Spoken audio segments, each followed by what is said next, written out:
ចឹងខ្ញុំវាយ comment កន្លែងនេះមកដើម្បី git clone paste ចូលអញ្ចឹងបន្ទាប់ពីយើង paste ចូលគឺយើងមើលទៅលើអីគេនេះ dev ឬក៏ directory របស់វាគឺ flash ចឹងយើង cd ចូលនឹងមកចឹងខ្ញុំ export វាបន្តមកទៀតគឺខ្ញុំទៅ python index មកចឹងបន្ទាប់ពីខ្ញុំ python index មកគឺខ្ញុំបានទៅក្នុងនេះចឹងខ្ញុំ click លើវាមកសួស្តីស្វែងរក requirement.txt នៅលើ Visual Code និង demo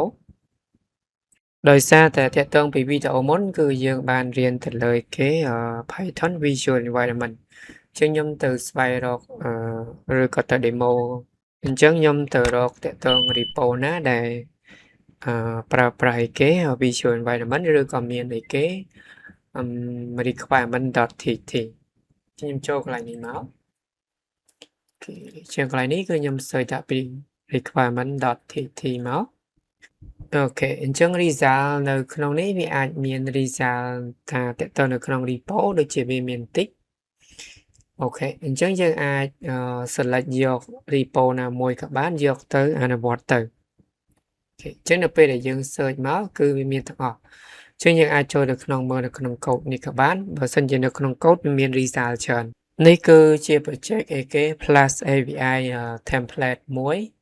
ដែលបាន implement ដូចជា6ឆ្នាំមុនហើយប៉ុន្តែដោយសារតែវាត្រូវនឹងគោលបំណងរបស់យើងគឺនៅក្នុងនេះមានអីគេ requirement អញ្ចឹងមកអញ្ចឹងខ្ញុំទៅ git clone ហើយខ្ញុំទៅ demo ទៅលើ cache របស់យើងមកដែលយើងយកវាទៅអនុវត្តទៅលើអីគេ Python Visual Environment អញ្ចឹងមកចឹងនេះគឺជា project របស់ខ្ញុំខាងឆ្វេងដៃចឹងខ្ញុំមកកន្លែងនេះមក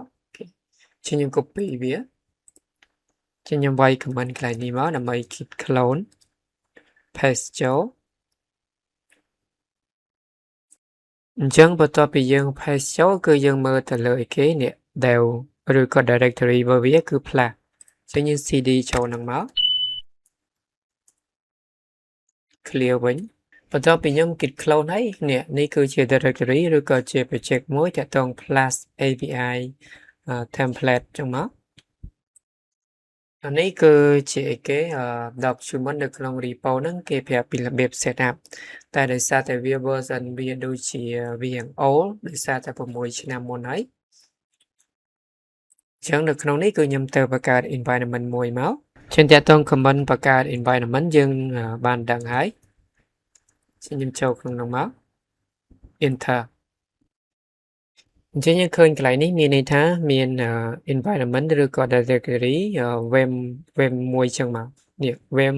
អញ្ចឹងយើងមករំលឹកតាក់ទងមេរៀនដែលយើងប្រើទៅលើគេដើម្បី active ទៅលើ visual environment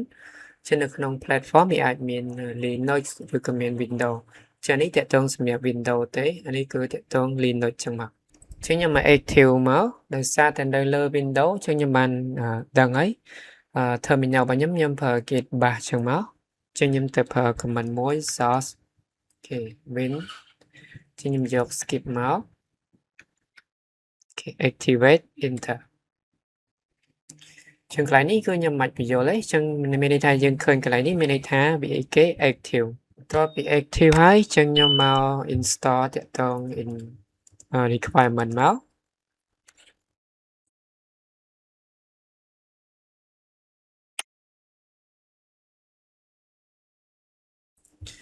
ចឹងនៅក្នុង message នេះគេបានប្រាប់ហើយគេថាតើយើងចង់ install វានៅក្នុង Visual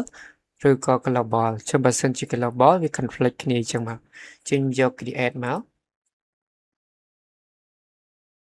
សម្រាប់ create ខ្ញុំយកមួយនេះ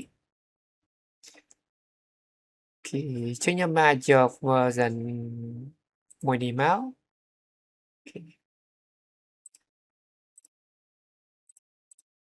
ដោយសារនេះគឺការបង្កើត visual នៅក្នុង visual environment នៅក្នុង Visual Code ទេចឹងខ្ញុំអាច enter វាអូខេចឹងកន្លែងនេះគឺខ្ញុំអាច skip វាមកចឹងខ្ញុំទៅសាកម្ដងទៀតមើលអូខេអញ្ចឹងពេលដែលខ្ញុំសាកម្ដងទៀតគឺខ្ញុំបានកន្លែងនេះ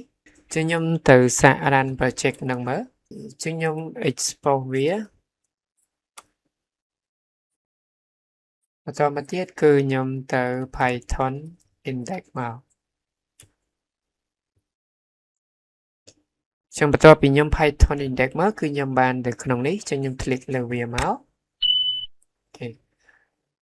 ដោយសារតែពេលដែលខ្ញុំ click ទៅវានៅក្នុង Visual Code ចឹងខ្ញុំអាច copy អានេះមកអូខេចឹងខ្ញុំបោះចូលក្នុងនេះគឺខ្ញុំទទួលបានអីគេ hello root endpoint ចឹងមក root endpoint ចឹងមកអញ្ចឹងនេះគឺខ្ញុំដាក់លំហាត់ឬក៏ជា assignment ឲ្យអ្នកទាំងអស់គ្នាធ្វើអាចទៅ clone កន្លែងនេះបន្តមកទៀតគឺយើងទៅបង្កើតអីគេ visual environment ទៅ active បន្ទាប់ពីយើង active អស់ហើយយើងទៅ run project នឹងមើលថាដើរឬក៏អត់ដើរចឹងអ្នកទាំងអស់គ្នា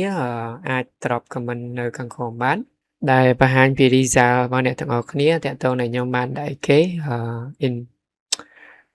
assignment ឲ្យធ្វើអញ្ចឹងមក